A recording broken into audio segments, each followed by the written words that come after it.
জাহাঙ্গীরের স্ত্রী এবং তার সঙ্গীদের নামে নতুন এফআইআর। ফলতা থানায় হামলা কাণ্ডে গতকাল রাতে নতুন করে এফআইআর রুজু করা হয়েছে। ভারতীয় ন্যায় সংহিতার একাধিক আইনের পাশাপাশি অস্ত্র আইনে মামলা রুজু করা হয়েছে এবার জাহাঙ্গীরের স্ত্রীর বিরুদ্ধে। বিস্ফোরক আইনেও রুজু হয়েছে মামলা।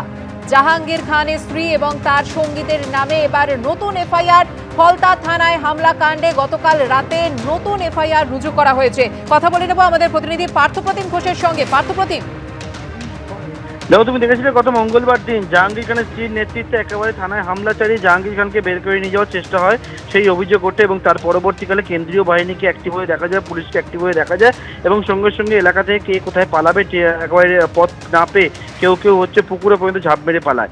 এই ঘটনায় তুমি জানো যে গত পরশু দিনকে অর্থাৎ মঙ্গলবার দিন একটি অভিযোগ হয়, সেই অভিযোগের পরিপ্রেক্ষিতে গতকাল 10 জনকে গ্রেপ্তার করেছে, দুই মহিলা সহ।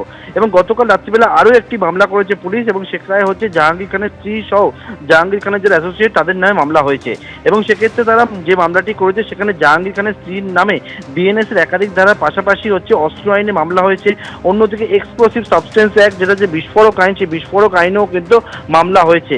এবং যে বিষয়ে পুলিশ এই মামলা করেছে জানতে পেরেছি যে গত মঙ্গলবারের আগে একেবারে সোমবার দিন রাত্রেবেলা হচ্ছে জাহাঙ্গীর খানকে যে ছাড়িয়ে নিয়ে আসতে হবে এইরকম একটা পূর্ব পরিকল্পনা হয়েছিল এবং সেই পূর্ব পরিকল্পনাটি হয় হচ্ছে ফলতার মল্লিকপুর বলে একটি জায়গা রয়েছে সেই জায়গাতে এবং সেখানে হচ্ছে বৈঠক হয়। বৈঠক করে ঠিক হয় যে একেবারে মঙ্গলবার দিন সকালবেলা থেকেই তারা কিন্তু জমায়েত করে থানার উদ্দেশ্যে রওনা দেবে এবং জাহাঙ্গীর খান যেহেতু ফলতা থানায় রয়েছে সেখান থেকে তাকে বাইরে বার করে নিয়ে আসবে, ছিনিয়ে নেওয়ার পর্যন্ত পরিকল্পনা ছিল বলে দাবি।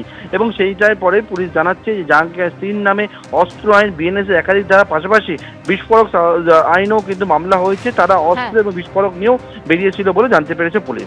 ধন্যবাদ পার্থপ্রতিম। আর এবার যে খবরের দিকে নজর রাখবো, নিউ টাউনের সিবিআই দপ্তরে পানিহাটির প্রাক্তন তৃণমূল বিধায়ক নির্মল ঘোষ। আরজিকর মেডিকেল কলেজে চিকিৎসক ধর্ষণ খুনের মামলায় হাজিরা দিলেন তিনি।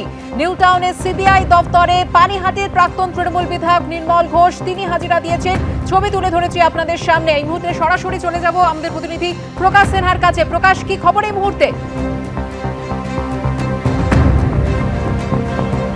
দেখো, আমরা রয়েছি নিউ টাউনের সিবিআই দপ্তরের সামনে, এনবিসিসি বিল্ডিং এবং এই বিল্ডিংয়ের 10 তলা 11 তলায় সিবিআই দপ্তর এবং যে এসআইটি গঠন করা হয়েছে তোমার মনে থাকবে যে নতুন করে ফাইল খোলা হয়েছে আরজিকর ধর্ষণ এবং খুনের মামলায় এবং ফাইল খোলার পরেই আমরা দেখলাম এসআইটির সদস্যরা গতকালই শ্মশান ঘাটে গেছিলেন, সেখানে কর্মীদের সঙ্গে তারা কথা বলেছেন এবং আজকে সকালবেলা যেটা সিবিআই সূত্রের খবর, পানিহাটির তৃণমূল কংগ্রেসের প্রাক্তন বিধায়ক নির্মল ঘোষ তাকে তলব করা হয়েছিল এবং আমরা দেখলাম 10 মিনিট আগে নির্মল ঘোষ ঠিক এই গেট দিয়ে ভেতরে প্রবেশ করেছেন এবং প্রবেশ করার পর বাঁদিকে যে সিবিআইয়ের দপ্তরের যে মেন গেট রয়েছে সেই মেন গেটে নামেন এবং তিনি এই বিল্ডিংয়ের ভেতরে প্রবেশ করে যান এবং তুমি দেখতে পাচ্ছ নির্মল ঘোষ তিনি ইতিমধ্যে এসে পৌঁছেছেন। তার জিজ্ঞাসাবাদের যে প্রক্রিয়া সেই প্রক্রিয়া কিন্তু আর কিছুক্ষণের মধ্যে শুরু হবে। কিন্তু কেন নির্মল ঘোষকে তলব করা হলো?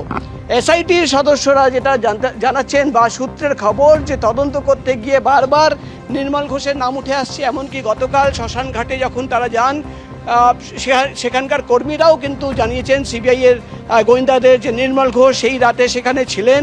তাই প্রকাশ, কিছুক্ষণের মধ্যে জিজ্ঞাসাবাদের প্রক্রিয়া শুরু হতে চলেছে। ধন্যবাদ তোমাকে। এবিপি আনন্দ, এগিয়ে থাকে, এগিয়ে রাখে।